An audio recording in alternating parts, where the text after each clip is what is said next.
হরে কৃষ্ণ। নবদ্বীপ ধাম মাহাত্ম্য। নবদ্বীপ ধাম মাহাত্ম্যর কথা সংক্ষেপে আমি বলছি, আপনারা সবাই শ্রবণ করুন। কেন? পরিক্রমার খণ্ড প্রথম অধ্যায়, ধাম মাহাত্ম্য। ধাম কি জিনিস? যেখানটায় প্রভুর আবির্ভাব সেটাকেই ধাম বলা হয়। জয় জয় নবদ্বীপ চন্দ্র শচী সুত, জয় জয় নিত্যানন্দ রায় অবধূত, জয় জয় অদ্বৈত প্রভু মহাশয়, গদাধর শিবাস পণ্ডিত জয় জয়। পঞ্চ তত্ত্বর কথা এখানটা প্রথমেই বলা হয়েছে। জয় নবদ্বীপ ধাম সর্বধাম সার, জয় নবদ্বীপবাসী গৌর পরিবার। যারা নবদ্বীপে বাস করেন সবাই গৌর পরিবার। সকল ভক্ত পদে করিয়া প্রণাম, সংক্ষেপে বর্ণিব আমি নবদ্বীপ ধাম। নবদ্বীপ মণ্ডলের মহিমা অপার, ব্রহ্মা আদি নাহি জানে বর্ণে সাধ্যকার। ব্রহ্মা আদি যত দেবগণ তারা তাদেরও সাধ্য নেই তাদের এই ধামের কথা বর্ণন করার। সহস্র বদনে শেষ বর্ণিতে অক্ষম, ক্ষুদ্র জীব আমি কিসে হইব সক্ষম। বলছে সহস্র বদনে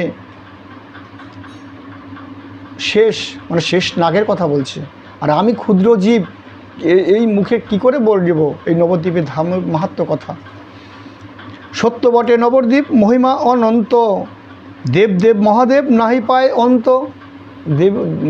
দেবাদিদেব মহাদেব সেও তার অন্ত পায় না। তথাপি চৈতন্য চন্দ্র ইচ্ছায় বলবান, সেই ইচ্ছা বসে ভক্ত আজ্ঞার বিধান। গৌরচন্দ্র নিজের ইচ্ছায় আজ্ঞা দিলে তবে ভক্তগণ তার মহিমা কিঞ্চিত বর্ণিতে পারে। ভক্তগণে আজ্ঞা দিলেও চৈতন্য ইচ্ছায়, নদিয়ার মাহাত্ম্য বর্ণি ভক্তের কৃপায়। আর ভক্তগণের কৃপায় বর্ণনা সে করতে পারে। আর এক কথা আছে, গুরু অতিশয় কহিতে না ইচ্ছা হয়, না কহিলে নয়। কহিতে ইচ্ছা হয় না, কিন্তু না কহিলেই নয়। যে অবধি শ্রী চৈতন্য অপ্রকট কইল, ধামলীলা প্রকাশিতে ভক্তে আজ্ঞা দিল। যখন প্রভু এই লীলাধাম, এই ধরাধামে সব লীলা করে চলে গেলেন, অপ্রকট হয়ে গেলেন ধরাধাম থেকে, তখন ভক্তগণকে আজ্ঞা দিলেন তার লীলা লিখনি বর্ণনা করতে। সেটা বললেন, ধামলীলা প্রকাশিতে ভক্তে আজ্ঞা দিল। সর্ব অবতার হইতে ধীর অবতার, শ্রী চৈতন্য চন্দ্রমোর বিধির সংসার। গুরলীলা শাস্ত্রে গুরুরূপে উক্ত হয়, অভক্ত জনের চিত্তে না হয় উদয়। যারা অভক্ত তাদের চিত্তে গরুলীলার কথা উদয় হয় না। সে লীলার সম্বন্ধে যত ধীর শাস্ত্র ছিল, মায়াদেবী বহুকাল আচ্ছাদিত করে রাখিল। মায়াদেবী সেই শাস্ত্রকে আবরণ করে রেখে দিয়েছিলেন। অপ্রকট শাস্ত্র বহু রহে যথা তথা, অপ্রকট শাস্ত্রে যত চৈতন্যের কথা, অপ্রকট সব চৈতন্যের কথা। সে সকল মায়াদেবী পণ্ডিত নয়ন, আবরিয়া রাখে গুপ্তভাবে অনুক্ষণ। গৌরের গম্ভীর লীলা হইলে অপ্রকট, প্রভু ইচ্ছা জানি মায়া হয় অকপট হইয়া। উঠাইয়া লইল জাল জীবচক্ষু হইতে, জীবের চক্ষে জাল দিয়ে রেখেছিলেন সে। তখন এই মায়াদেবী সব জীবের চক্ষু থেকে জাল সরিয়ে দিলেন। সেটাই বলছেন, উঠাইয়া লইল জাল জীবচক্ষু হইতে, প্রকাশিল গৌর তত্ত্ব এ জড় জগতে। তখন এই মায়া জড় জগতে প্রকট করিলেন। গুপ্ত শাস্ত্র অনায়াসে হইল প্রকট, ঘুচিল জীবের যত যুক্তির সংকট। সব জীবের সংকট মোচন হয়ে গেল, সব মোচন হচ্ছে। বড়ই দয়ালু প্রভু নিত্যানন্দ রায়, গৌরতত্ত্ব প্রকাশিল জীবের হিয়ায়। নিত্যানন্দ প্রভু সেই জীবের হিয়ায় প্রকাশ করছেন। তার আজ্ঞা পেয়ে মায়া ছাড়ে আবরণ, সুভক্ত পণ্ডিতগণ পায় শাস্ত্রধন। সুভক্ত পণ্ডিতগণ এই শাস্ত্রধন আলোচনা করছেন, মানে এক একটা গ্রন্থে লিপিবদ্ধ করছেন। ইহাতে সন্দেহ যায় যার না যায় খণ্ডন, সে অভাগা বৃথা কেন ধরায় জীবন। বলছে ইহাতে যার সন্দেহ যায় না হয় খণ্ডন, বলছে ইহাতে যার এই সন্দেহ না খণ্ডন হয়, সে অভাগা বৃথা কেন ধরে জীবন। সে অভাগা, তার এই জীবন ধরে কোনো লাভ নেই। যেকালে ঈশ্বর যেই কৃপা বিতরয়, ভাগ্যবন্তু জন তাহে বড় সুখী হয়। দুর্ভাগা লক্ষণ এই জানো সর্বজন, নিজ বুদ্ধি বড় বলি করিয়া গণন। ঈশ্বরের কৃপা নাহি করাই স্বীকার, কুতর্কে মায়ায় গর্থে পরে বারবার। মানে কুতর্ক, দেখবেন যারা নাকি মানে কিছুই জানে না শাস্ত্র সম্বন্ধে, গৌরহরি সম্বন্ধে, তারা কুতর্ক করে যাবে, একটার পর একটা আপনার সাথে তর্ক করবে, আর সেই গর্থই পড়বে। সেটাই বলছেন, এসো হে কলির জীব ছাড়ো কুটি নাটি, নির্মল গৌরাঙ্গ প্রেম লহ পরিপাটি। বলছে হে কলির জীবগণ আসো, মানে গৌরাঙ্গর প্রেম লহ পরিপাটি করে। এই বলে নিত্যানন্দ ডাকে বারবার। সত্যি নিত্যানন্দ প্রভু বারবার করে ডাকছে। এত বলি নিত্যানন্দ ডাকে বারবার, তবু তো দুর্ভাগা জন না করে স্বীকার। দুর্ভাগাগণ আমরা, তার কথা আমরা স্বীকার করি না। কেন যে এমন প্রেমে করে অনাদর, বিচার করিয়া দেখো হইয়া তৎপর। সুখ লাগি সর্বজীবে নানা যুক্তি করে, তর্ক করে যোগ করে সংসার ভেতরে। মানে তর্ক করবে, উল্টাপাল্টা তর্ক করবে। সংসার লাগি সর্বজীবে নানা যুক্তি করে, তর্ক করে যোগ করে সংসার ভেতরে। সুখ লাগি সংসার ছাড়িয়া বনে যায়, সুখ লাগি যুদ্ধ করে রাজায় রাজায়। বলছে সংসারে কোনো সুখ নেই, সুখ মানে সংসার ছেড়ে দিয়ে বনে চলে গেল, বনে গিয়ে সুখ পাবে বলে। আর সুখ লাগি রাজায় রাজায়, আমি মনে হয় মানে আরও সুখ পাবো। রাজার যুদ্ধ হলো, কত লোক প্রাণহানি হয়ে গেল, সেটাই এখানে বলছে। সুখ লাগি যুদ্ধ করে রাজায় রাজায়, সুখ লাগি কামিনী কনক পাছে ধায়, সুখ লাগি শিল্প আর বিজ্ঞান চালায়। আমরা সুখের জন্য কত কিছু করি, কিন্তু সুখ কি আমরা পাই? সুখ লাগি সুখ ছাড়ে ক্লেশ শিক্ষা করে, সুখ লাগি অর্ণব মাধ্যমেতে ডুবে মরে। নিত্যানন্দ বলে ডাকি দুহাত তুলিয়া, এসো জীব কর্মজ্ঞান সংকট ছাড়িয়া। বলছে হে জীবগণ আসো, সব কর্ম ছাড়িয়া, জ্ঞান সংকট মানে অজ্ঞানতা ছাড়িয়া আসো। যেটা বলছি তোমরা সেটা শোনো। নিত্যানন্দ প্রভু ডেকে ডেকে বলছেন, সুখ লাগি চেষ্টা তব আমি যাহা দিব, তার বিনিময়ে আমি কিছু না লইব। বলছি হে জীবগণ, আমি তোমাদের সুখের জন্য অনেক কিছু দেব, কিন্তু তার বিনিময়ে আমি কিছুই চাইব না তোমাদের থেকে। কষ্ট নাই ব্যয় নাই না পাবে যাতনা, শ্রী গৌর বলি নাচো নাহিক ভাবনা। বলছি হে জীবগণ, শুধু একবার গৌর হরি বলে আনন্দে দুবাহু তুলে নৃত্য করো আর গৌর হরির নাম সংকীর্তন করো, তোমাদের কোনো ভবযন্ত্রণা থাকবে না। তাই নিত্যানন্দ এরকমভাবে কলির জীবকে ডেকে ডেকে বলছেন, যে সুখ আমি তো দিব তার নাই সম, সর্বদা বিমানন্দ নাহি তার ভ্রম। মানে সর্বদা তুমি সুখে থাকবে, তার ভ্রম নেই। এই রূপে প্রেম যাচে নিত্যানন্দ রায়, অভাগা করম দোষে তাহা নাহি পায়। সব জীব আমরা অভাগা, তাই আমাদের কর্মদোষে এই মানে গৌরহরির কথা নিত্যানন্দ রায় বিলাচ্ছেন, আমরা নিতে পারছি না। তাহলে কতটা অভাগা আমরা। গৌরাঙ্গ নিতাই যেই বলে একবার, অনন্ত করায় দোষ অন্ত নাহি তার। মানে অনন্ত অনন্ত কোটি মানে দোষ থাকলেও সে সব ক্ষয় হয়ে যায়।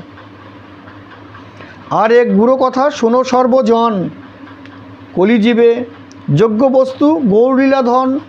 বলছে গুরু কথা মানে এটা গভীর তথ্য কথা।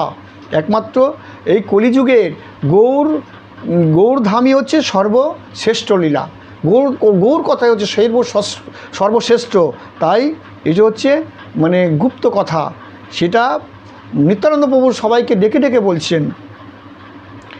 গৌর হরি রাধা কৃষ্ণ রূপে বৃন্দাবনে নিত্যকাল বিলাস করেন সখী সনে। তাহলে রাধাকৃষ্ণ বৃন্দাবনে সখীর সঙ্গে লীলা করতেন, আর সে রাধাকৃষ্ণ একসঙ্গেই গৌর হরি হয়ে এসছেন। শাস্ত্রেতে জানিল জীব ব্রজলীলা তথ্য, রাধাকৃষ্ণ নিত্য লীলা ব্রজেরও মহত্ব। তো রাধাকৃষ্ণ নিত্য এগুলো সব আমরা সব মোটামুটি গ্রন্থে পেয়েছি, কিন্তু গুরুলীলা হচ্ছে গৌর তথ্য। তাই অবশ্যই গৌর তথ্য আপনারা জানার চেষ্টা করবেন। কৃষ্ণ নাম কৃষ্ণধাম মাহাত্ম্য অপার, শাস্ত্রের দ্বারাই জানে সকল সংসার। কৃষ্ণ নাম কৃষ্ণধাম মানে শাস্ত্রের সকল জানায় সংসার। এমনি সংসারে সবাই মোটামুটি জানেন মানে কৃষ্ণ প্রেমের কথা। তবু কৃষ্ণ প্রেমে সাধারণে নাহি পায়, ইহার কারণ কিবা চিন্তয় হিয়ায়। মানে অনেক কৃষ্ণ কথা, অনেক কৃষ্ণ নাম, অনেক কৃষ্ণকে ডেকেও কিন্তু তারকে পাওয়া যায় না। ইহাতে আছে তো এক গুরুতত্ত্ব সার, মায়ামুগ্ধ জীব তাহা না করে বিচার। কেন আমরা মায়ামুগ্ধ জীব, তা সেই গুরু কথা আমরা বিচার করি না। কীভাবে পাবো, কি করলে সহজভাবে আমরা মানে রাধাকৃষ্ণকে পাবো, সেই গুরু কথাটাই নিত্যানন্দ প্রভু আমাদের বলছেন। বহু জন্ম কৃষ্ণ ভোজি প্রেম নাহি হয়, অপরাধ ভুঞ্জ তার অছয় নিশ্চয়। বলছে বহু জন্মান্তর জন্মাচ্ছি মরছি কৃষ্ণনাম করছি, জন্মাচ্ছি মরছি কৃষ্ণনাম করছি, কিন্তু মানে সেই মানে যেহেতু আমার আগের অপরাধ রয়েছে, তাই আমরা কৃষ্ণনাম শুদ্ধ নাম হচ্ছে না। সে কথাটা কোনো বলছে, কত গুরু কথা, কত তথ্য কথা এগুলো মানে বলতে চাইছেন। বলছে বহু জন্ম কৃষ্ণ ভোজি প্রেম নাহি হয়, বহু জন্ম কৃষ্ণ ভোজি কিন্তু প্রেম আমার উদিত হচ্ছে না। অপরাধ ভুঞ্জ তার আছয় নিশ্চয়, মানে অপরাধ আমার রয়েছে পিছনে, সেই জন্য আমার সেই উদিত হচ্ছে না কৃষ্ণ নাম। অপরাধ শূন্য হয়ে লহ কৃষ্ণ নাম, তবে জীব কৃষ্ণ প্রেমে লোভে অভিরাম। অপরাধ শূন্য হয়ে কৃষ্ণ নাম করতে হবে। শ্রী চৈতন্য অবতার বড় বিলক্ষণ, অপরাধ সত্ত্বেও জীব লোভে প্রেমধন। বলছে অপরাধ থাকলেও এই গৌর প্রেম অবশ্যই অনায়াসে সে প্রাপ্তি হবে যদি আমরা গৌর হরির কথা চিন্তন করি, গৌর হরিকে ডাকি, গৌর হরির ভজনা করি, নিত্যানন্দের প্রভুর কথা শুনি, তাহলে অনায়াসেই আমরা পেয়ে যাব। তাই কি বলছে, নিতাই চৈতন্য বলি যেই জীব ডাকে সুবিমল কৃষ্ণ প্রেমে অম্বে সহায়তাকে। তাহলে বুঝতে পারছেন, একবার নিতাই চৈতন্য বলে যদি ডাকতে পারি তাহলে আমরা অবশ্যই রাধাকৃষ্ণকে প্রাপ্তি হব। অপরাধ বাধা আর কিছু নাহি করে, নির্মল কৃষ্ণ প্রেমে তাহার আখি ঝরে। বলছি যখন আমরা সেই কৃষ্ণ প্রেম আমাদের ভিতর থেকে উদিত হবে, অবিরত আখি মানে মানে চক্ষু জল অনায়াসে পড়তে বাড়ি শুরু করবে, কৃষ্ণ কৃষ্ণ বলে কাঁদতে শুরু করবে, তখন আস্তে আস্তে তার কৃষ্ণ নাম উদিত হবে, ভেতর থেকে উদিত হবে।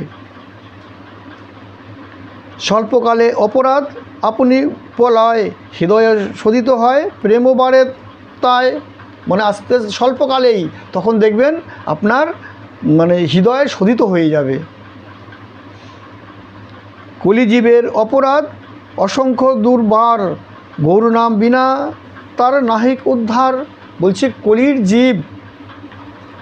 জীব অপরাধ অসংখ্য দুর্বার, বহু মানে পাপ, অসংখ্য পাপ, তাই গৌর নাম বিনা নাহিক উদ্ধার, মানে গৌর নাম বিনা এই পাপ থেকে আমরা কলিতে উদ্ধার হতে পারবো না। অতএব গৌর বিনা কলিতে উপায় না দেখি কোথাও আর শাস্ত্রে ফুকারয়। কোথাও আর এই কোথাও কোনো শাস্ত্রে নেই যে গৌর বিনা এই কলিতে আমরা উদ্ধার হতে পারবো। নবদ্বীপে গৌরচন্দ্র হইল উদয়, নবদ্বীপে অবতীর্ণ অবতরংশ হয়। অন্য তীর্থে অপরাধী দণ্ডেয় ভাজন, মানে অন্য তীর্থে আপনি যেখানেই অপরাধ করবেন দণ্ড পাবেনই আপনি, সেটাই বলছেন। অন্য তীর্থে অপরাধীর দণ্ডেয় ভাজন, নবদ্বীপে অপরাধ সদাই মার্জন। বলছে যত অপরাধী আপনি করুন সদাই মার্জন হয়ে যাবে। শুধু একবার যদি গৌর হরির নাম করেন, নিত্যানন্দ প্রভুর নাম করেন, সদাই আপনার মার্জন হয়ে যাবে। তার সাক্ষী জগাই মাধাই দুই ভাই, অপরাধ করি পাইল চৈতন্য নিতাই। বলছে দেখুন তার সাক্ষী জগাই মাধাই, কারণ জগাই মাধাকে দিয়েই প্রভু শিক্ষা দান করছিলেন এবং মানে নিত্যানন্দ প্রভু ওদের দিয়েই প্রথমে এই কৃষ্ণনাম বিতরণ করেছিলেন। তাই বলছে এখানে যতই অপরাধী হোক, আজকে জগাই মাধার কত অপরাধ করেছিলেন কিন্তু তাদের সেই মানে পাপ সব খণ্ডন করে দিলেন। সেই জন্য বলছেন তার সাক্ষী জগাই আর মাধাই দুই ভাই, অপরাধ করি পাইল চৈতন্য নিতাই। অন্য অন্য তীর্থের কথা রাখো ভাই দূরে, অপরাধীর দৈত্যদণ্ড পায় ব্রজপুরে। যে কত দৈত্য ছিল ব্রজপুর মানে ব্রজধামে বৃন্দাবনে, মানে সেইগুলো সবাই কিন্তু মানে তারা অপরাধ যে দণ্ড পেয়েছে, তারা সব অসুরদের কিন্তু নিধন করেছিলেন। সেজন্য কিন্তু এখানে কিন্তু কোনো বধ করেননি। আজকে হরিনাম সংকীর্তন দিয়ে প্রভু সবাইকে উদ্ধার করেছেন, সেই হরিনামের দ্বারাই, সেই অস্ত্রর দ্বারাই পাপ খণ্ডন করেছেন। সেটাই বলছি এখানে। নবদ্বীপে শত শত অপরাধ করি, অনায়াসে নিতাই কৃপায় তার তরি। নিতাই কৃপাতে আমরা অনায়াসে সেই তরি উদ্ধার হয়ে চলে যাব। সেটাই বলছি অনায়াসে নিতাই কৃপায় যায় তরি। হেন নবদ্বীপে যে গৌরমণ্ডলে, ধন্য ধন্য সেই দেশ ঋষিগণ বলে। বলছে ধন্য ধন্য এই নবদ্বীপ, সেই ঋষিগণ বলেন। হেন নবদ্বীপে ভাই যাহার বসতি, বড় ভাগ্যবান সেই লভে কৃষ্ণ রতি। বলছে যারা নবদ্বীপে বাস করেন তারা কিন্তু সত্যি ভাগ্যবান এবং সেই লভে কৃষ্ণরতি। যদি একটু নবদ্বীপে থেকে গৌরহরির কথা চিন্তা করেন, গৌরহরির নাম নেন, নিত্যানন্দ প্রভু স্মরণ করেন, অবশ্যই তারা কৃষ্ণরতি তার উদিত হবে। নবদ্বীপে যে বা কবু করাই গমন, সর্ব অপরাধ মুক্ত হয় সেই জন। বলছে কোনো দিনও কোনো মানে লোক যদি নবদ্বীপে ভ্রমণ করেন তাহলে সব অপরাধ তার মুক্ত হয়ে যায়। বলছে সর্বতীর্থ ভূমিয়া তৈর্থিক যাহা পায়, নবদ্বীপে স্মরণে সেই লাভ শাস্ত্রে কয়। আপনি সর্বতীর্থ গেছেন, তীর্থ ভ্রমণ করেছেন, বলছি আপনি যদি নবদ্বীপের কথা একবার স্মরণ করেন সেই মানে স্মরণের লাভ শাস্ত্রে কয়। সেই যত তীর্থ আপনি পূর্ণি পেয়েছেন সেই পূর্ণিটা শুধু স্মরণ করলেই আপনি নবদ্বীপ ধামে বসে সেই সব পূর্ণির ফল আপনি অনায়াসে পেয়ে যাবেন। সেটাই বলছে সর্বতীর্থ ভূমিয়া দৈথিক যাহা পায়, নবদ্বীপ স্মরণে সেই লাভ শাস্ত্রে গায়। নবদ্বীপ দর্শন করে যেই জন, ধ্যান দিয়ে শুনবেন নবদ্বীপের মাহাত্ম্য। নবদ্বীপ দর্শন করে যেই জন, জন্মে জন্মে লবে সেই কৃষ্ণ প্রেমধন। যদি নবদ্বীপ ধামের কথা স্মরণ করেন সেই জন্মে জন্মে সেই কৃষ্ণ প্রেমধন লাভ করেন। কর্মবুদ্ধি যোগেও যে নবদ্বীপে যায়, নরজন্ম আর সেই জন্যই পায়। বলছে কর্মযোগ, আপনি কোনো কাজের জন্য গেছেন, আর বুদ্ধির যোগ মানে কোনো কাজে বা এমনি আপনি গেছেন, তো সেটাই বলছে নবদ্বীপে যায় জন্ম জন্ম আর সেই জন নাহি পায়। মানে এই যে নরজন্ম আর তার হবে না, এই যে জন্ম জন্ম যে আমরা বারবার আসি যাচ্ছি এটা তার আর করতে হবে না। যদি একবার ভুলেও সে মানে কোনো কর্মযোগে যদি যায় তাহলে বুঝতে পারছেন নবদ্বীপের কত মাহাত্ম্য কথা। নবদ্বীপে এই যে পরিক্রমা হয়ে গেল, আমি পরপর পরিক্রমার কথা কোন দ্বীপে কী মাহাত্ম্য কী হয়েছে সেগুলো বলবো। আজকে শুধু এই ভিডিওটা করলাম এই নবদ্বীপের নিত্যানন্দ প্রভুর কথা দিয়ে। তাহলে নবদ্বীপ মানে যদি পরিক্রমা করেন তাহলে তার কত ফল পাবেন। নবদ্বীপে ভূমিতে সে পদে পদে পায় কোটি অশ্বমেধ যজ্ঞের ফল সর্বশাস্ত্রে গায়। বলছে নবদ্বীপে যদি আপনি হাঁটেন মানে ভূমিতে মানে কোটি অশ্বমেধ যজ্ঞের ফল শাস্ত্রে গায়, মানে সেই কোটি জন্মের ফল আপনি পাবেন, মানে অশ্বমেধ যজ্ঞের ফল আপনি অবশ্যই অনায়াসে পেয়ে যাবেন। নবদ্বীপে বসি যেই মন্ত্র জপ করে শ্রীমন্ত চৈতন্য হয় অনায়াসে তরে। বলছে নবদ্বীপ ধামে বসে যে মালা জপ করছেন, যে মালা জপ করছেন শ্রীমন্ত্র চৈতন্য হয় অনায়াসে তরে, মানে অনায়াসে সে উদ্ধার হয়ে চলে যাবে একবারও যদি সে নবদ্বীপে বসে এই মহামন্ত্র জপ করেন। অন্য তীর্থ যোগী 10 বর্ষে লবে যাহা নবদ্বীপে 3 রাত্রি সাধি পায় তাহা। বলছে অন্য তীর্থে গিয়ে যারা 10 বছর তপস্যা করেন, মুনি ঋষিরা 10 বছর তপস্যা করেন, সেই ফল যদি আপনি নবদ্বীপে 3 দিন বাস করেন অনায়াসে প্রাপ্ত হওয়া যায়।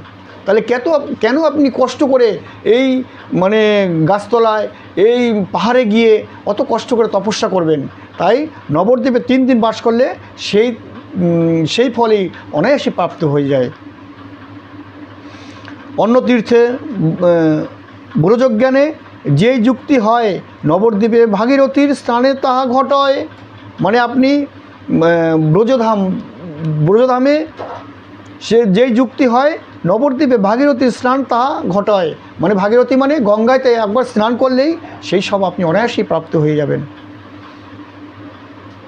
সাকল্য সারূপ্য শাস্তি সমীপ্য নির্বাণ নবদ্বীপে মুমুক্ষ লভয় বিনা জ্ঞান। নবদ্বীপে শুদ্ধ ভক্ত চরণে পড়িয়া ভক্তি মুক্তি সদা রহে দাসী রূপ হইয়া। যদি আপনি নবদ্বীপে গিয়ে শুদ্ধ ভক্তের চরণে পড়েও থাকেন ভক্তি মুক্তি সদা রহে দাসী রূপ হইয়া, যদি আপনি দাসী রূপ সেবা করেন, ভক্তগণ লাথি মারি সে দূরই তার আয় ভক্ত পদ ছাড়ি দাসী তবু না পলায়। যদি আমি না পলার ওখান থেকে বলে যা এখান থেকে মানে বেরিয়ে যা করে যা, যদি ভক্তগণ বা যে কোনো মানে সাধুগণ আপনার তাও যদি আপনি না যান, তাও যখনই না যাবেন ভক্তগণ লাথি মারি সে দূরে তারায় ভক্তপদ ছাড়ি দাসী তবু না পলায়। তবে শতবর্ষ সপ্তদ্বীপে মিলে যাহা ভাই নবদ্বীপে 1 রাত্রি বাসে তাহা পাই। কেন ওই ভক্তর সঙ্গে যদি আপনি বাস করেন, বলছে 100 বৎসর সপ্তদ্বীপ মানে অন্য অন্য জায়গায় আপনি বাস করবেন, আর নবদ্বীপে 1 রাত্রি বাস করবেন ওই ভক্তর সঙ্গে, সেটা বলছে এখানে। সপ্তবর্ষ সপ্তদ্বীপে মিলে যাহা ভাই নবদ্বীপে 1 রাত্রি বাসে তাহা পাই।